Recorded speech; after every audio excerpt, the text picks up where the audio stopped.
Hooker's blades.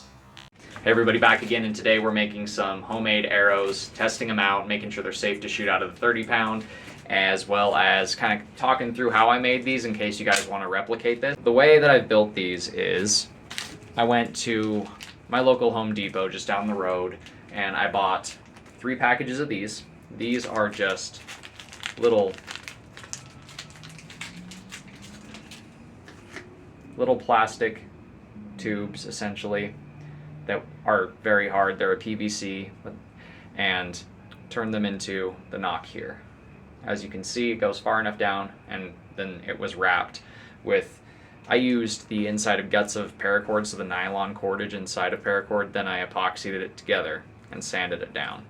To cut the nock and get it to fit the arrow, I actually sanded the arrow down to a point and then slid the hole over there while this was heated up, this plastic, not the wood itself, but I would heat up the plastic with a propane torch, slide it onto that point, put the shaft of the arrow down on the ground, and tap it with a mallet just to seat it until it was tight. Once it was a little past the same radius as the arrow itself and a little bit up onto it, that's when I sanded it down and super glued the nock on. So this is super glued on from the inside of that hole in there, from the inside of that teeny tiny little hole right there. It's super glued into one solid piece, and then that nylon cordage is wrapped around it. The arrowheads are actually very simple. These are expended 9mm casings. These are 3/8 inch hickory dowels, and I went to Home Depot and we're going through every single one of these to find the straight ones. So far, these are all crooked. These are the straight ones so far. These are the ones we're gonna make into some arrows. So I cut these down to 30 inch from 36 inch, and it cost me $2 a dowel, so that's essentially $2 per arrow shaft. From there, if you already have nocks from other arrows that are left over that are broken, you can cut them off and reuse them on this. Just tie it on and glue it. And then fletching was just packing tape.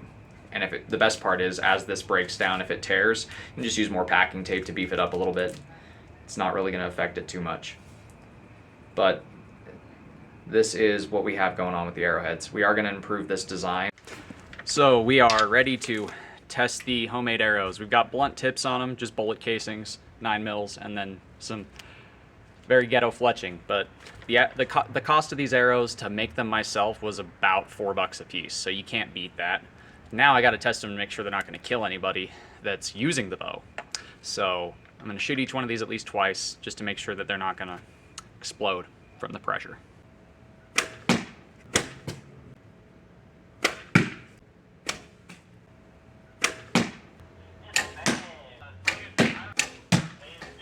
They work. So these are the 3 arrows I have left from the video you first saw where I had the bow. This is the duct tape arrow from that video that flew backwards, and then I had to fix it up, and it shot just fine after that. As you can tell, the fletching on this one's holding up pretty good still, but the fletching on this one's starting to break down. So I'm sure I'll have to change that out for tape here soon. And I think I'm going to stick with packing tape just because it looks better than duct tape. Duct tape kind of looks ghetto. Packing tape still looks kind of ghetto, but not as much. So you can see, when compared side by side, the difference in thickness we have going on here. These are about a 1/16 of an inch thicker. And these are pine. I know because when they break, I can smell them. They are pine. They smell like pine. They're some type of pine. But this is hickory, so it's a bit of a sturdier, heavier wood.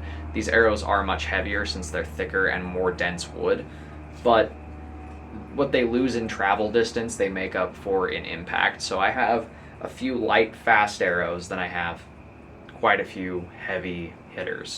So I've gone ahead after we did our test shooting and cored all of these guys. Basically what I did is I drilled out the primer and then drilled down into the wood with a small drill bit to create an area to fit a nail tip in here. And I'm going to epoxy some nail tips in here. These will keep, the casings will help keep the wood from splitting, and once I epoxy those nails in, they should stick pretty good in that position. They may get driven back a little bit as they hit the targets, but that's something we'll have to see. Plus, I generally shoot at softer targets. So we'll see what happens. Let's get these epoxied in, and then I'll be right back. So now, as you can see, we've got are little points on each one of these.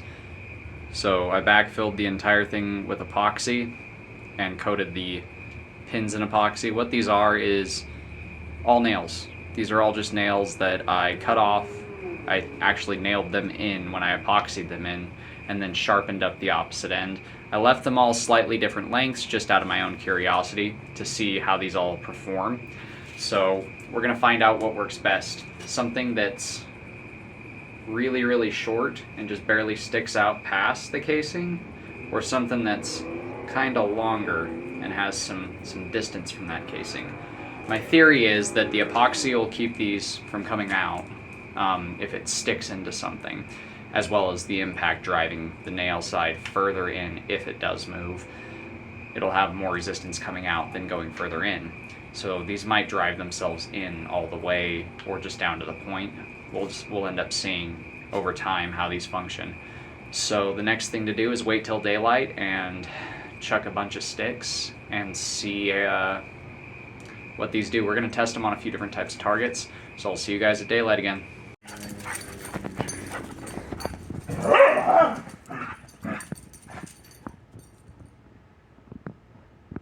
Don't look at me.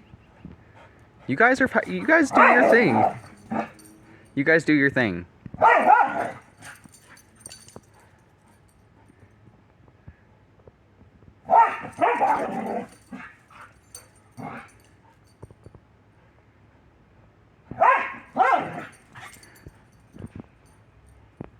So this is our first target here. I've made a little shield. This is just 1/4 inch thick. Not even sure what kind of wood this is. Attached to a 1/16 inch of leather. This is just an experiment I wanted to do to see how well those arrows will puncture a makeshift shield. And to see if they still carry enough energy behind them to puncture a soft target.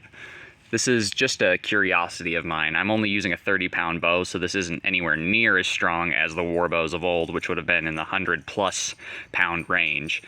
This is just my experiment to see what happens.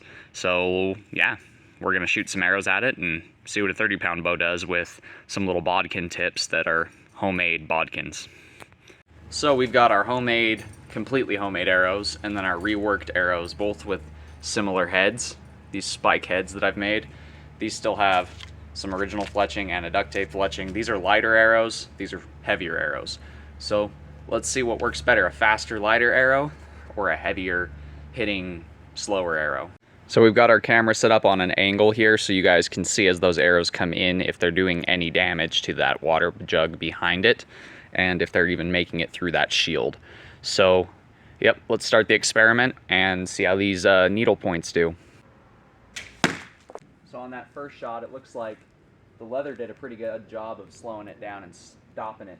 It tried to make its way through, dented the water jug behind it, but didn't actually punch through. And this is on a very short arrow. So let's try that again. No penetration. It did bust that back of that shield up a little bit, but nothing quite yet. Let's try one of these with a little bit of a longer point on it and see what happens.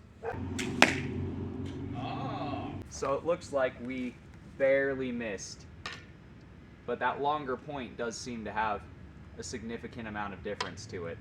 Let's shoot that again, try and hit a different spot on the shield, because I feel like that hit close enough to that first shot that the wood was already weakened behind it.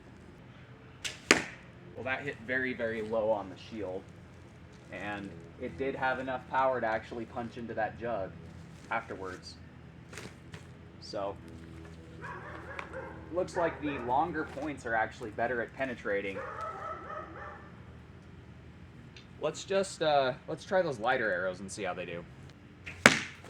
Interesting.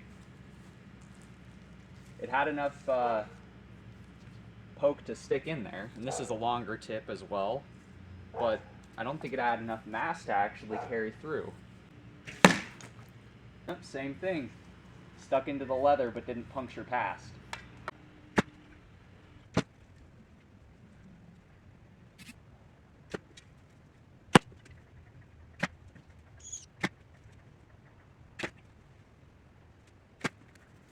So they penetrate a water bottle great.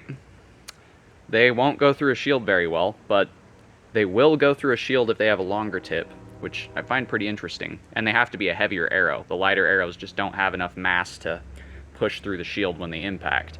I thought it would have been the other way around. I was wrong. It seems like mass is superior in terms of penetration when it comes to arrows, which is weird because with bullets it's the opposite way around. So we learned some things today. The longer tips are better at penetrating through the shield, and they actually provide more grip. I think that's probably because as the arrow's flying, it has a deeper bite with that pin before it actually hits that broader section and has to force its way through. So probably going to modify the shorter ones into longer ones later down the road, or just make longer ones from here on out. I would call it a success though. These are the first arrows I've ever tried to make, and they fly straight, they hit targets, they can even punch through a shield if they have a longer tip. The lighter ones that I modified, they seem to just not have enough oomph to punch through. I did do a lot more shooting off camera, but I got the same results over about 100 shots off the bow. So it doesn't seem like those lighter arrows are just going to be able to punch through that shield. But those heavier ones, they go through and then they zip into the water bottle and out the other side. So they have enough mass to keep carrying their inertia. But if you guys like what you've seen, go ahead and hit like and subscribe. Don't forget to check out the Etsy store if you guys are looking for a custom-made knife. But that does it for today's video. God bless, stay sharp out there, and I'll see you in the next one.